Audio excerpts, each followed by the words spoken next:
Revolutions Per Minute is a weekly radio show from the New York City chapter of the Democratic Socialists of America, recorded live at WBAI 99.5 in Brooklyn every Tuesday at 5. RPM is about doing the work to build a democratic socialist future. Every week, hear the latest news, analysis, and organizing experience from the minds and hearts of activists fighting every day in NYC. Join the movement at socialists.nyc. Yo, what's good, New York? This is Jack Devine, he, him pronouns, and you are listening to Revolutions Per Minute, live on WBAI. We are a socialist radio show and podcast for members of the New York City Democratic Socialists of America. The DSA is the largest socialist organization in the United States, with 70,000 members nationwide, and NYC DSA is its biggest chapter. We are run by our 5,500 plus members and organizers who are working together to build democratic socialism in all 5 boroughs. In Capital Volume 1, Karl Marx proclaimed that in the United States of North America, every independent movement of the workers was paralyzed so long as slavery disfigured a part of the republic. Labor cannot emancipate itself in the white skin, where in the black it is branded. He wrote this decades after one of the greatest emancipations in human history, the general strike by chattel slaves during the American Civil War. As Du Bois later described, it was a strike on a wide basis against the conditions of work. It was a general strike that involved directly in the end perhaps 500,000 people. They wanted to stop the economy of the plantation system, and to do that, they left the plantations. Yet, despite this revolutionary advancement, capital still maintains dominance over labor, and white supremacy continues to suffocate our collective liberation. As we have seen from 2 weeks of uprisings for black liberation across the globe, the struggle continues. Today, we are joined by Hadass Thier to discuss her upcoming book, A People's Guide to Capitalism, an introduction to Marxist economics, and why Marxist analysis is essential for both understanding the current moment and provides us the tools for building a better world. She'll also elaborate on why a campaign to defund the police is a crucial socialist demand.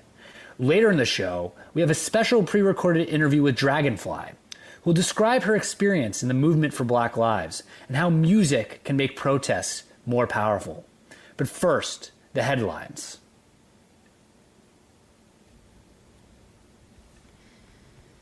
Protests inspired by the police killings of George Floyd and Breonna Taylor continued into their second week in New York City. Mayor Bill de Blasio imposed an 11 p.m. curfew on Monday night, later moved up to 8 p.m., leading to indiscriminate arrests, including of essential workers who were exempt from the curfew, and violence against protesters. 2 NYPD officers so far have been charged with assault, and the Manhattan DA has declined to prosecute many of those arrested. After protesters defied the curfew and a group of civil rights organizations threatened a lawsuit, the mayor dropped the curfew one day early. Current and former de Blasio staffers penned an open letter to the mayor regarding his poor response to the recent protests. They also planned a protest at Gracie Mansion yesterday morning. The letter listed 4 demands, including reallocating $1 billion from the 2021 NYPD operating budget. The current protests have mainstreamed a longtime goal of local activists, cutting the NYPD budget. City Council Speaker Corey Johnson is moving forward with a vote on a bill originally introduced in 2014 to criminalize NYPD chokeholds. Mayor de Blasio had previously pledged to veto the bill, but Johnson believes he has enough votes to override a potential veto. Chokeholds have been banned by NYPD policy since 1993, 21 years before Daniel Pantaleo used one to kill Eric Gardner. A group of labor organizers and elected officials, including State Senator Julia Salazar, released a statement calling on the AFL-CIO to dissociate from the International Union of Police Associations. City and state profiled Xochitl Nemeka, the new head of the New York State Working Families Party. The article highlighted the ways in which WFP has worked with and against NYC DSA in recent years. New York City recorded its first day since March with no COVID-19 deaths.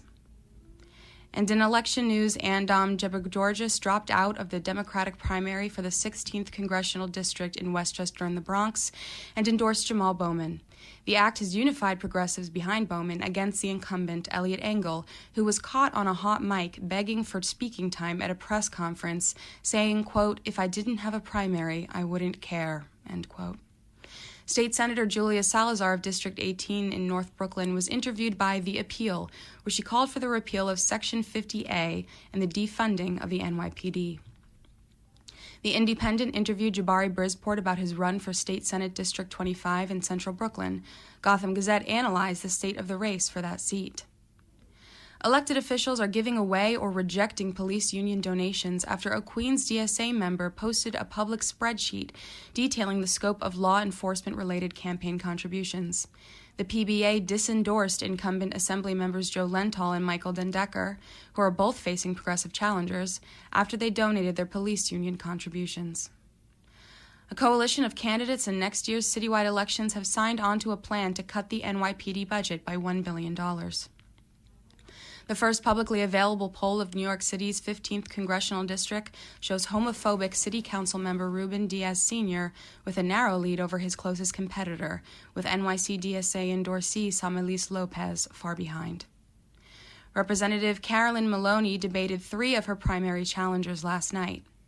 And with voters starting to receive absentee ballots in the mail, Gotham Gazette released a guide on how to fill out the unnecessarily complicated ballots.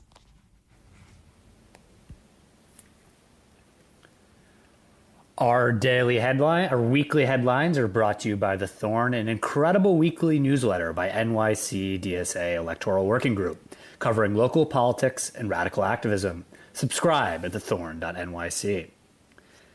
So Hadass, can you hear me? Are you there? Can you hear me? Yes, I can. Well, thank you so much for joining us today. Yeah, thank you. And before we dive into your book, which I'm really excited to talk about, we just like to introduce our guests to our audience. Maybe if you can share a little bit about your history in organizing, what got you involved in the movement for socialism? Yeah, so this is sort of dating myself, but I came of age politically in high school during the Clinton years. Up until that point, up until Clinton was elected in '92, my whole kind of politically conscious life had been shaped by Republicans, Reagan, and then Bush Sr. And I legitimately thought that was what was wrong with the world, that, we had these evil Republicans who were doing awful things. And I was a really big Clinton supporter, like my parents, and in '92. And it was basically like the Clinton presidency that turned me sour against the political system as we know it, and against capitalism. And by '96, I was like considered myself a socialist, somewhat vaguely, but like understood there to be a more like fundamental problem than just who happened to be in office. Yeah, that was sort of like the beginning of my political journey. And since that time, I've been involved in a lot of different movements. I've been an organized socialist for most of my adult life. I moved to New York in 1998. And the first movement that I got involved with here was the movement against police brutality, actually, that was at that time set off by the police murder of Amadou Diallo, the young Ghanaian immigrant who was shot on his own stoop 42 times by the NYPD. And that was one of the most powerful movements I've ever been a part of. It was played a huge part in my political awakening and who I became politically. And and it's also amazing to think back to that time and what, in some ways, the same circumstances we were dealing with, but what a different moment we're in right now, and how far we've come in a lot of other ways. So yeah, that's a little bit of my background. Yeah, I think as we clearly see happening right now, racist police brutality is a radicalizing and politicizing moment for people that draws people in the struggle. I mean, you were talking about how the failures of the Democratic Party in the Clinton years activated you, but this struggle also seemed to be very important for your own personal history, and as we're seeing for people getting out in the streets right now. And we're going to return to that later. But first, I want to dive into your book, which I've read and is, I think, really excellent look into Marxist analysis. I think it's very digestible, and it breaks what may be difficult for some people into very relatable terminology. Your book is A People's Guide to Capitalism, an Introduction to Marxist Economics, which can currently be pre-ordered on bookshop.org. And as I was saying, it's centered around making capital in particular and its analysis digestible for contemporary readers. So what motivated you to write this book? Why is Marxist theory important for people struggling for a better world? And what insights into our material reality and how to transform it does it offer for socialist organizers? Yeah, I think, there were a couple of main things that were driving me. One is just that, I have been an activist and a socialist for many years, and it's really important to me that the ideas and the theories and the strategies that we need to understand the world and to dismantle the way that the political and economic system is set up is very important to me, that be accessible to as many people as possible. And the question of economics in particular is something that is really purposefully mystified and really kept out of the hands of regular people and particularly oppressed groups. Being somebody who grew up female in this society, economics was something that was felt out of my reach, and I know a lot of people, whether you come, whether you grow up, depending on your gender, your racial background, your class background, that has a big impact on what is and isn't available to you, and what where we gain confidence in our ideas. And in particular, like I said, economics is something that we're supposed to leave to the experts. And if it seems like it's something it doesn't add up and things are askew, that's really your fault and your problem that you're not seeing it right. So that was really important to me. But I think most fundamentally, why Marxism is such a critical tool, in my opinion, is that really, if we're going to change the world, we really have to be able to understand it as deeply as possible. And our understanding of how the world works really impacts what kind of strategies we employ. The question of why it is that profit drives everything in capitalist society, why that drives all of the priorities about what does and doesn't get made, and how things are distributed, and all of those things, that regardless of this or that person's, greed or morals or what have you, that it's the profit motive that really drives capitalist society, I think is really important actually for activists, so that we're not, confused and demobilized by things like, I think I've been thinking a lot about this actually in terms of Trump versus Cuomo, where we have this unhinged bigot who's clearly utterly incapable of human sympathy or emotion, let alone running running our society. And then Cuomo is being, you and I know this, and I'm sure your readers do. Your listeners do, but is being put forward as cool-headed, responsible politician who cares, and so on. And that becomes really demobilizing and confusing if, then when you see Cuomo and de Blasio both slashing hospital budgets, slashing education budgets, waiting way too long to shut down the city, but then reopening too soon, when it comes to our lives and our health, They slow to move, but then when there are protests on the street, they clamp down immediately with curfews when it comes to like protecting private property, et cetera. So, these not that there aren't differences, very important differences between Cuomo and Trump, and that those differences matter. But I think the broader picture of like what drives these policies and what that means about why class struggle is so necessary to win concessions, I think is really, really critical for our kind of lens as activists.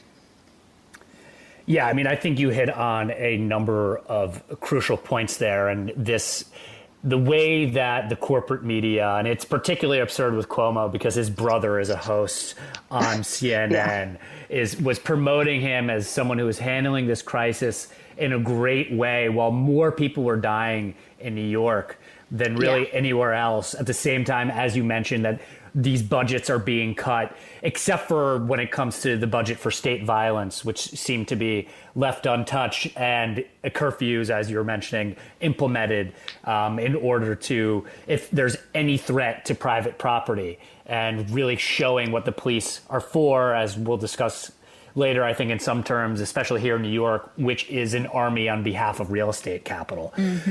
But getting back to the approach within your book, and I think something that you hit on earlier in your answer with your comments, something that I think is really crucial to understand is the way that bourgeois propagandists, economists, however you want to give their terminology, is they use words to mystify and make complicated what is really happening. And they also do this as a means of erasing history and naturalizing a set of processes that only emerged under specific historical circumstances. There's this inevitable march towards progress, which in reality was a brutal history of barbaric violence. So what I really enjoyed about your book is that you actually opened up with the historical process through which capitalism emerged. You kind of flip capital on its head in that way. And I think this actually gets at what is so important about Marxism and why its analysis is what needs to drive forward the movement. Because rather than like a list of sacred texts, which should be followed by the letter, Marxism is like this living, it's breathing method of analysis. And it's rooted in this process of historical development while also being oriented towards a political horizon of a classless, stateless society. So there's two quotes from Capital that I want to bring up, and I believe you reference at least one of them in your book that have been on my mind during this Black Lives Matter uprising. The first is the discovery of gold and silver in America, the extirpation, the enslavement, entombment in minds of the Aboriginal population, the beginnings of the conquest and looting of the East Indies, the turning of Africa into a warden for the commercial hunting of black skins, signalized the rosy dawn of the era of capitalist production. And then the next quote, as the cotton industry introduced child slavery in England, it gave in the United States a stimulus to the transformation of the earlier, more or less patriarchal slavery into a system of commercial exploitation. In fact, the veiled slavery of the wage workers in Europe needed for its pedestal slavery pure and simple in the New World. So why does Marxism root its analysis in history, particularly the social relations of human civilization? How does this challenge bourgeois delusions about the natural laws of the capitalist market? And how crucial were racialized slavery and settler colonialism in the emergence of capitalism and the ideological structures that reproduce it? Sorry for the very long-winded question there.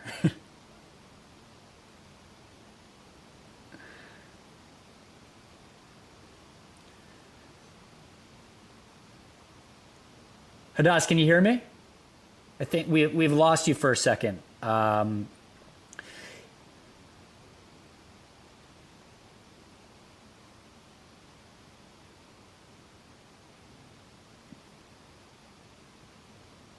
Oh, can you hear me?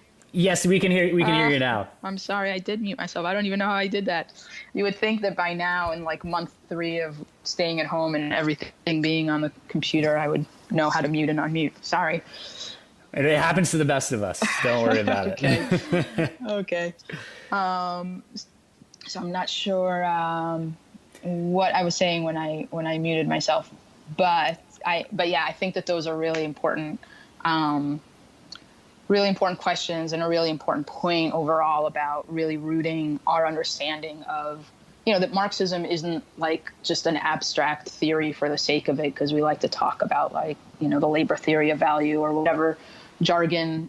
It's that we really need to understand the society we live in, the current conditions that we're in. Marx spent a lot of time, both in Capital and in a lot of other works of his, actually dissecting, the current conditions and the struggles around him, and using the lens of that, the social relations, like you said, of class in order to understand what's happening around us. And it's history and where we have come from is a really critical piece of that, because the capitalist ideologues, like you were saying, at Marx's time, they were a little bit more what's the word I'm looking for, rigorous in their analysis, and now they're a lot more dull and nonsensical, but in terms of mainstream economics. But the classical economists, the Enlightenment thinkers, they all believed that capitalism was like the pinnacle of human nature, that, this is just the essence of who we are. Marx made fun of Adam Smith a lot, actually, on this point about his like ridiculous Robinson Crusoe theory of capitalism, where like, man is on an island and kind of naturally develops an economy based on thrift and trade. It's just an absurd idea that we are just humans are naturally propelled to this, when actually the vast majority of human history, humans did not organize this way at all.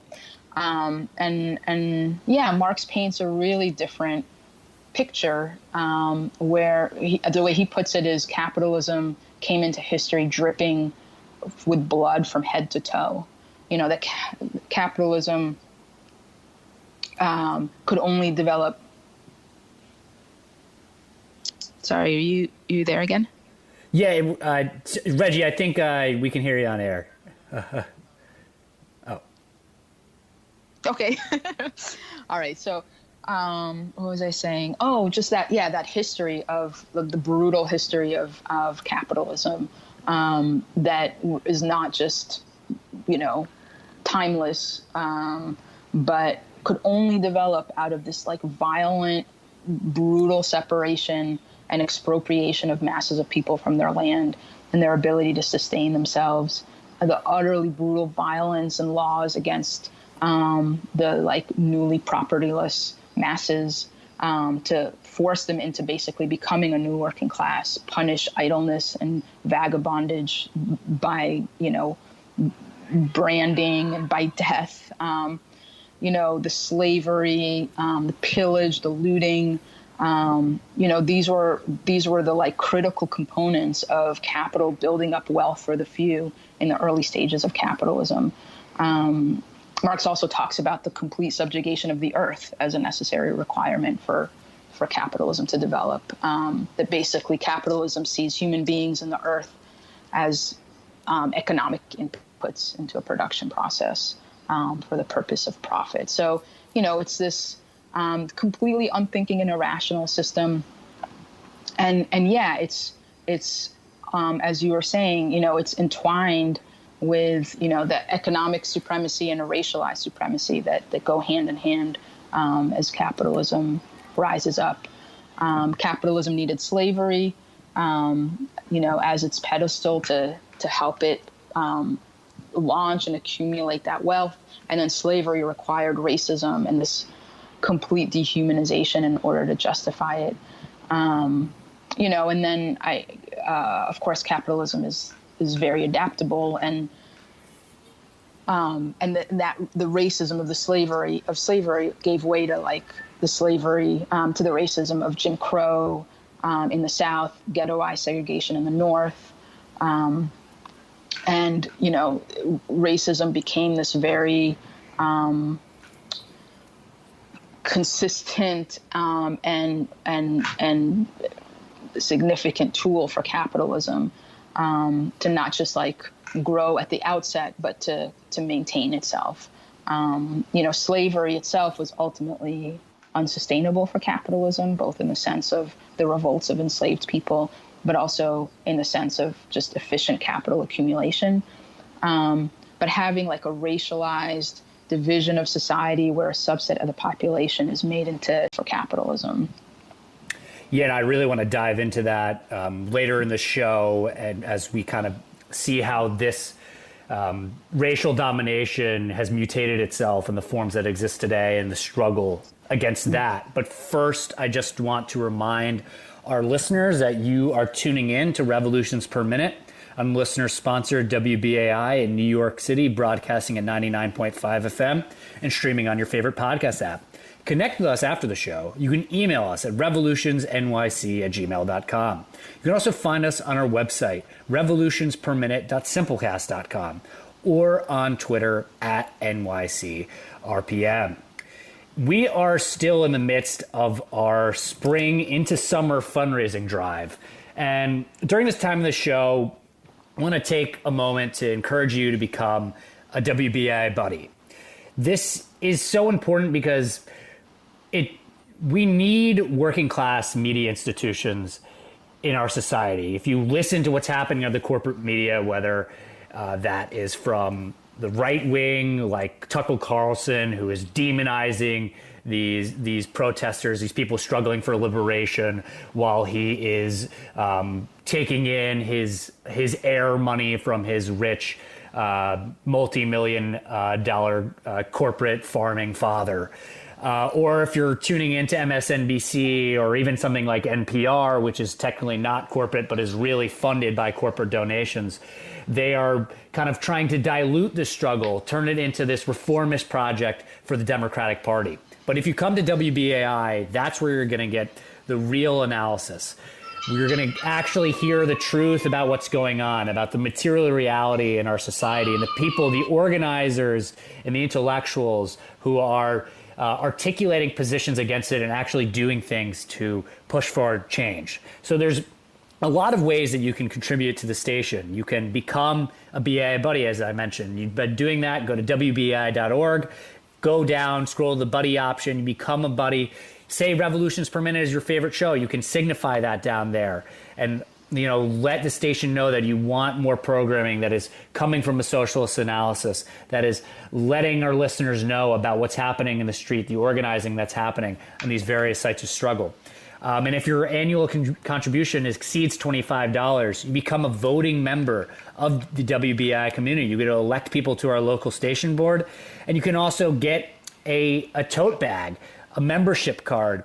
Also, right now, people are out there wearing masks to deal with coronavirus. You can get a mask with WBAI printed on it. So that's just one way that you can contribute to the station and kind of get something back and also get voting rights within the community. You can also give a call to 516-620-3602. Again, that's 516-620-3602. And just give a one-time contribution.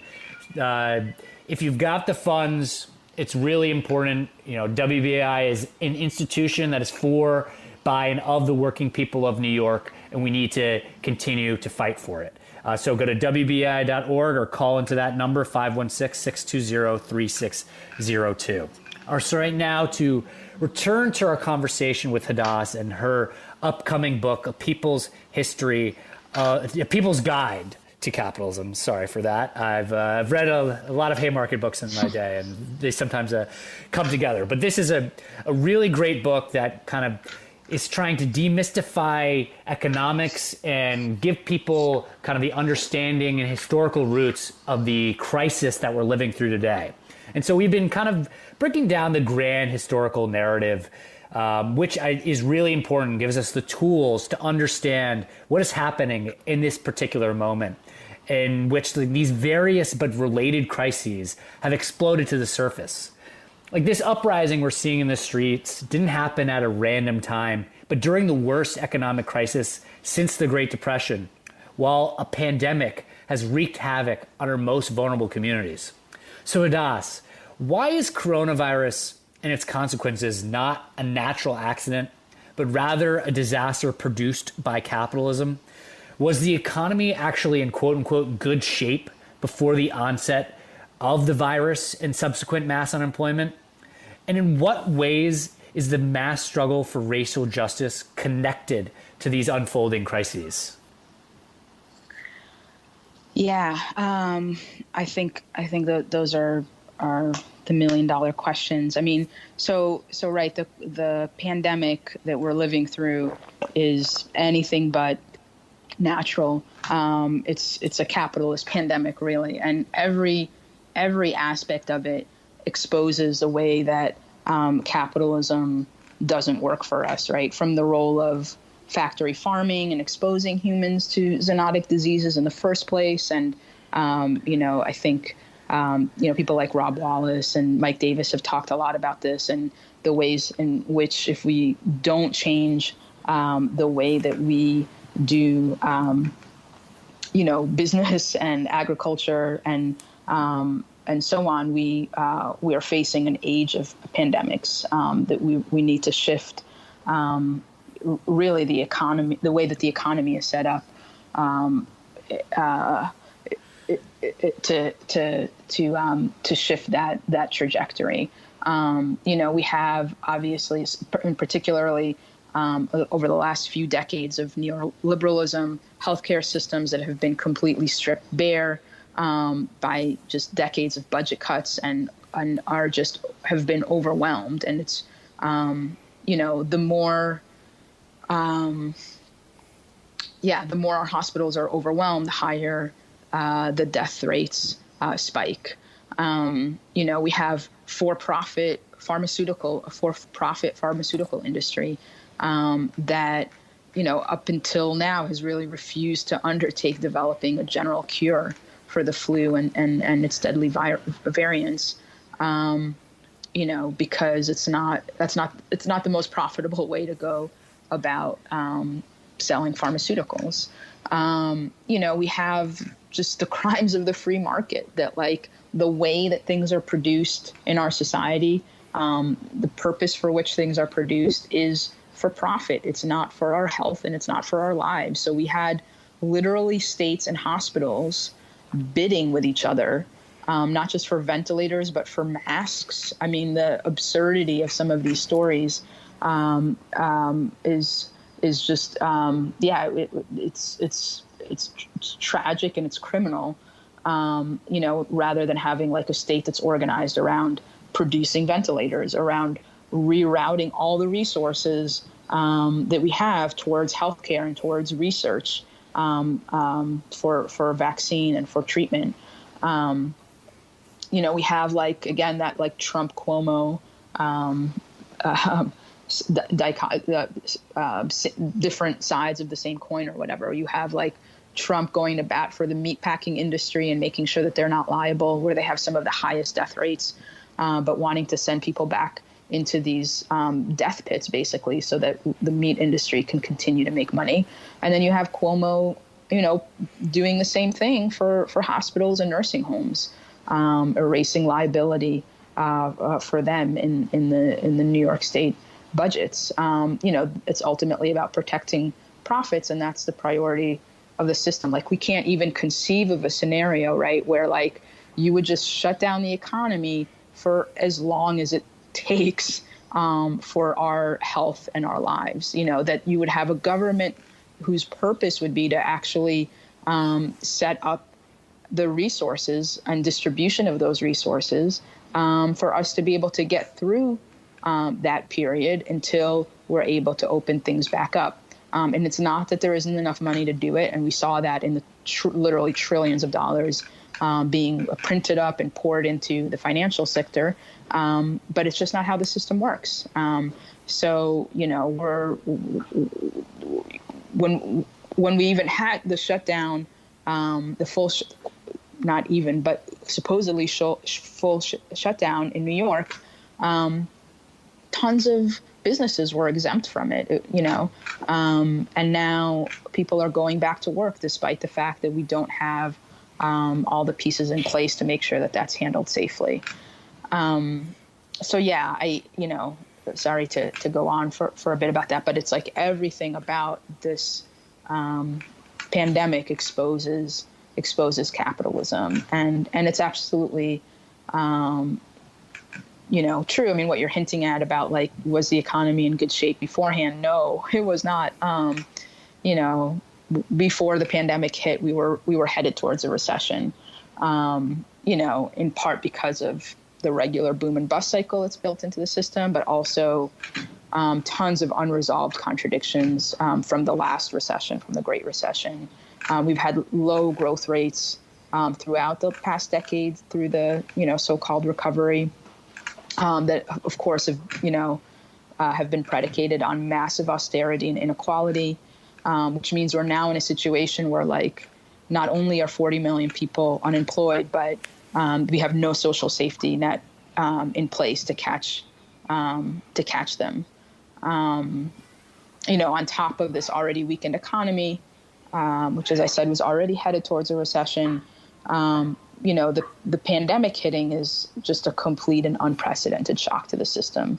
And maybe if we had a healthy economy to begin with, and the state handled the pandemic with some amount of competence, even in that case scenario, in that best case scenario, I think it would be very difficult to rebound in the way that some of the talking heads of the economy talk about, a V-shaped recovery. Even in a best case scenario, I find that a dubious claim given the scale of the shock to the system. But given where things are at, I think that's one thing we can say with absolute certainty is that there will not be a quick recovery. We've had a slow growth even before the pandemic hit. And now we have, a total shock to every aspect of the economy, industry, services, transportation network, at a standstill, basically. So, there's more I could say about that, but I think just to shift a little bit to what you were asking about,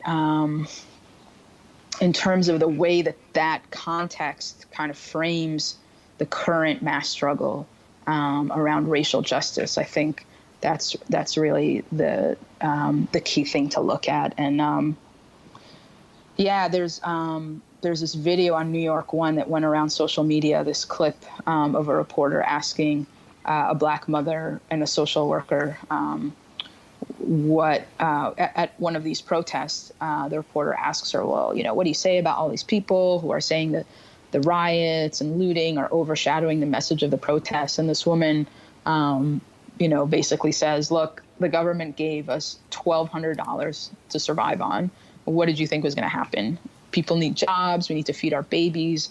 None of this would be happening if we were actually being supported in any way. And this is what it looks like. This is what sick and tired looks like.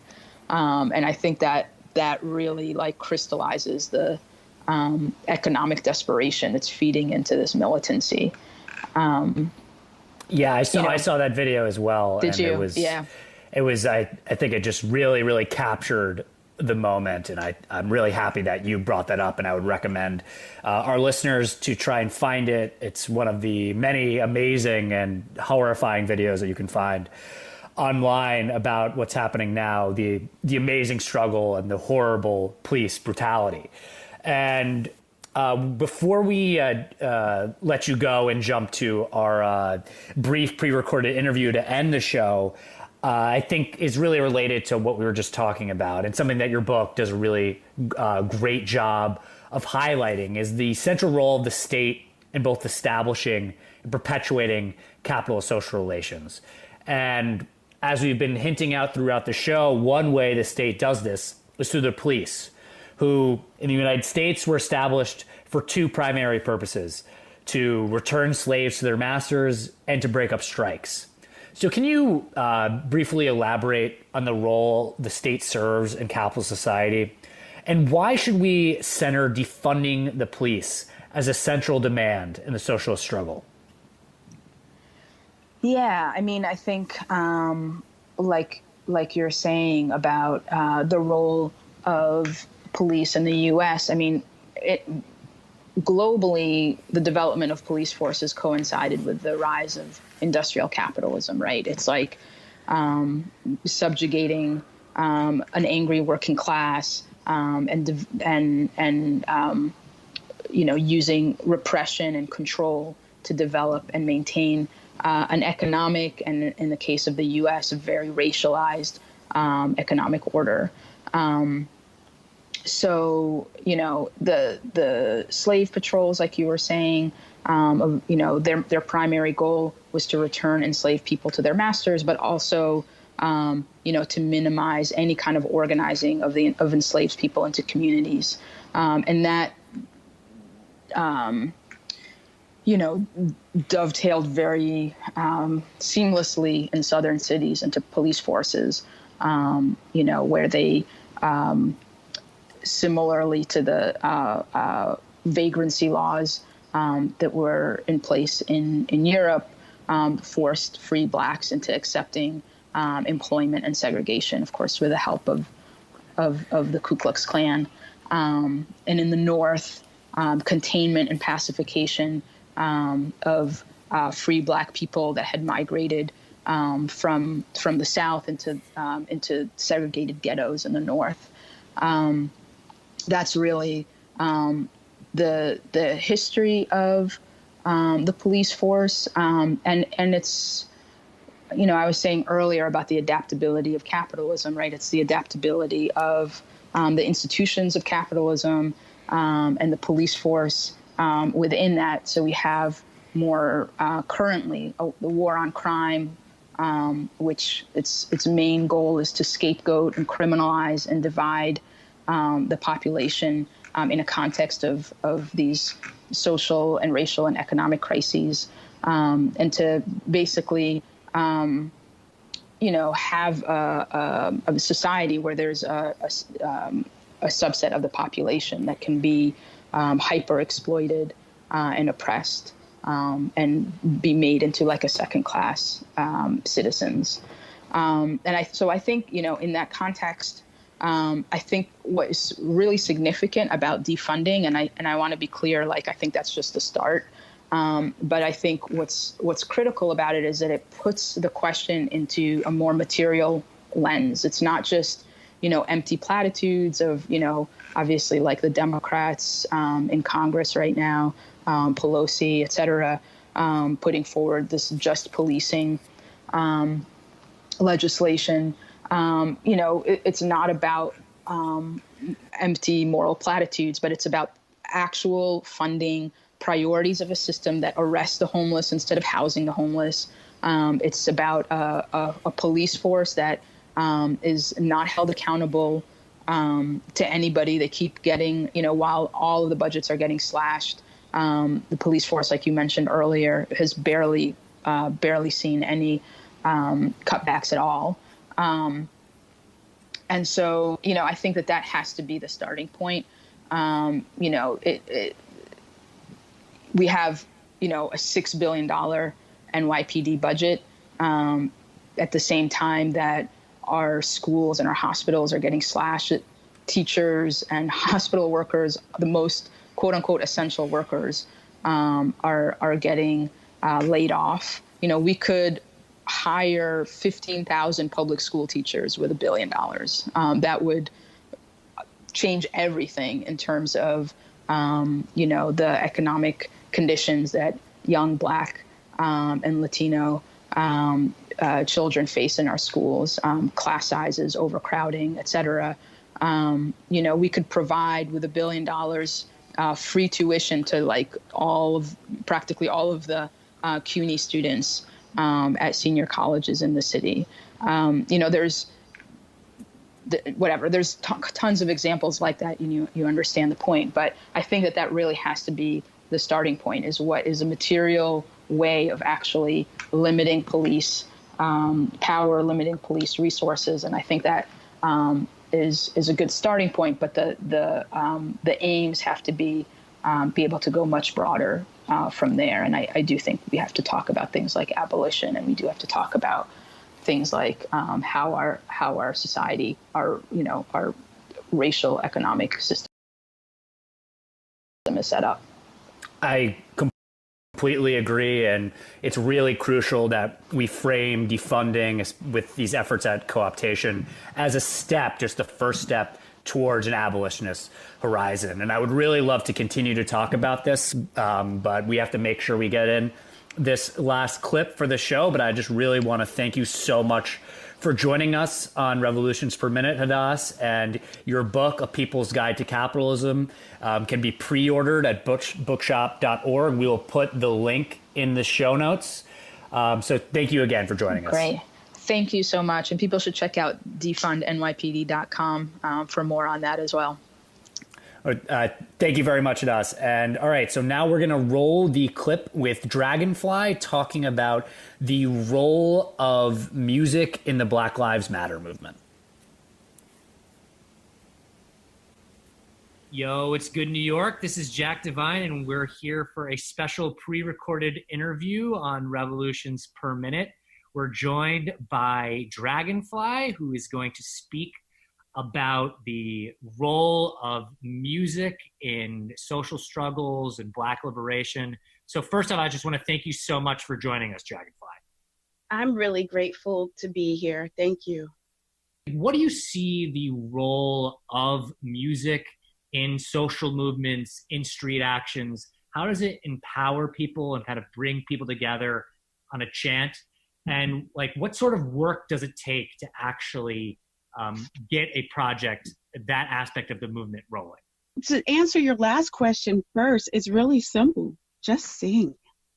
Just sing, because you can't change culture without being a part of the culture.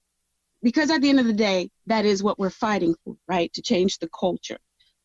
Also, considering that what we're fighting against is the things that cause us misery, the things that oppression causes depression, and so on and so forth. And so joy is a direct attack on that.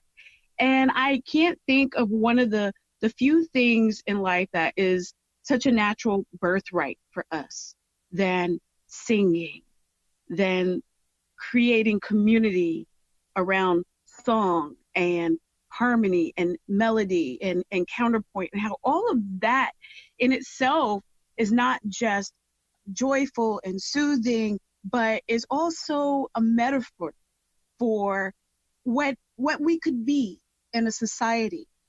Even the word universe means one song, one verse. When we are in harmony, the word conspire means to actually breathe together. So we as a people can conspire to change the universe by coming together and singing. And what is more peaceful than a group of people singing a song together with joy in the streets? So that is the ultimate role that it plays. And what it takes is something as simple as taking a chant and singing it. Adding just say, instead of shouting, organize, organize, organize, organize, organize, organize, it could be organize, organize, organize, organize, organize, organize. Thank you for a really powerful rendition of a new favorite song of mine, Organize. I thought that was great. And I think you're completely right. It provides a great energy to the crowd, and kind of a collective positive energy and a slogan that's directing people towards this collective project. And so you are also working on a kind of a more specific project long-term, the Keep Your Eyes on the Prize musical project for Black Lives Matter. So what does this entail, and maybe how can people connect with this as the movement continues to push forward? We're in phase 3 of what we now call the Black Lives Matter movement. Before that, it was the Civil Rights Movement. Before that, it was abolition. And this song has persisted through all of them because, as you may know, what we call Negro spirituals were actually slave work songs, which were Christian hymns that were imposed upon us. But we took them and we gave them meaning for us, not just for relief, but also coded messages. And so keep your eyes on the prize is also keep your hand on the freedom plow, which was not only sung in the civil rights movement, but fast forward to the 80s. There's a very important and powerful documentary series, 14-part PBS, called Eyes on the Prize. I remember watching that documentary when I was a teenager with my father. And that documentary definitely made me want to be an activist. It made me even want to be a filmmaker, which is another aspect of my storytelling practice and work. But the theme song of it, so moving. I know the one thing we did right was the day we started to fight. Keep your eyes on the prize. Hold on, hold on. And when I heard that, I would get chilled, and it was like my body knew, ooh, it's freedom time. We about to get free, or talk about being free. And it was just so powerful.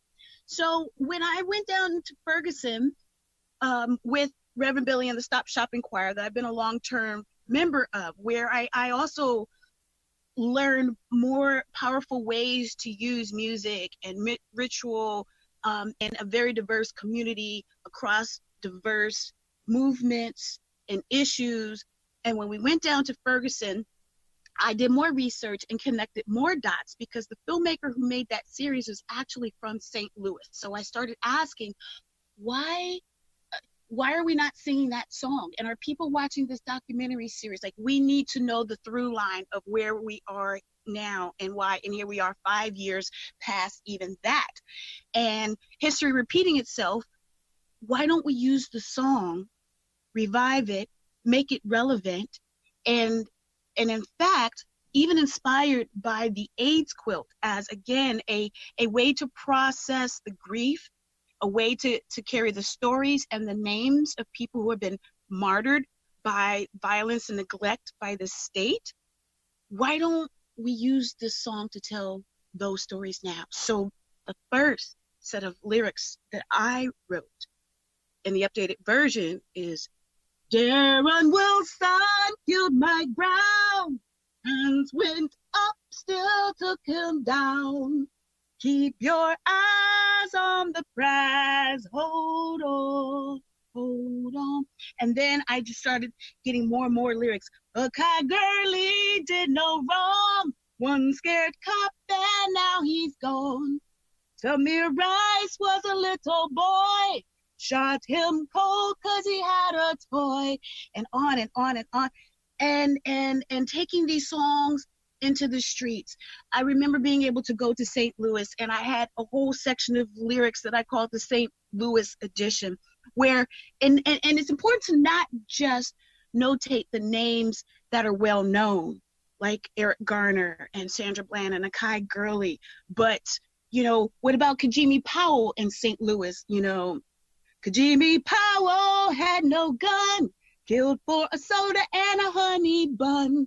And the fact that I, again, took a name that was obscure to the rest of the world and honored him with a song, I could see and feel how that transformed the community. And then to be able to sing that in the very same courthouse where the Dred Scott decision was made transformed me as well. So, long story short, this song is powerful It has a through line in the legacy of our entire movement. Music is a West African tradition of storytelling, of keeping the history alive and passing it on. And so now that here we are 5 years later, with history repeating itself, and in all fairness, this is a project that, it involves a lot of grief. It's not easy to tell someone's story in 2 lines. And in the process of doing that, I was very ritualistic and reverent about it, downloading their picture, reading the story, looking into their eyes in the photos, asking for their permission and their guidance to tell the story.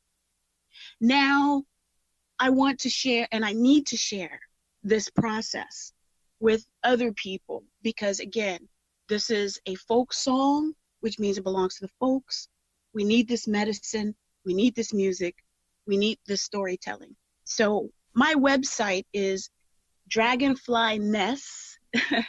So Dragonfly with an N-E-S-S, dragonflyness.com, where I will be in the next few days uploading a spreadsheet that I've created with the lyrics that I've compiled and created thus far, a running list of people who have been martyred by state-sanctioned violence, and an invitation for the overall community to share in this process of memory through music. And that's what I got. Ashe. I'm really happy you came on the show to share this project. I think you're completely right about the importance of music in the movement and using it as a driving force to not just remember, but propel people into action and to fight back for collective liberation. So I just want to thank you so much for joining us. We hope to continue to hear your voice and your great storytelling as part of the movement. So thank you so much for joining us. I really appreciate y'all. Yeah. Keep your eyes on the prize. And that is it for Revolutions Per Minute. We'll be back with you next Tuesday at 5 p.m. This is Jack Devine, and we'll see you in the streets.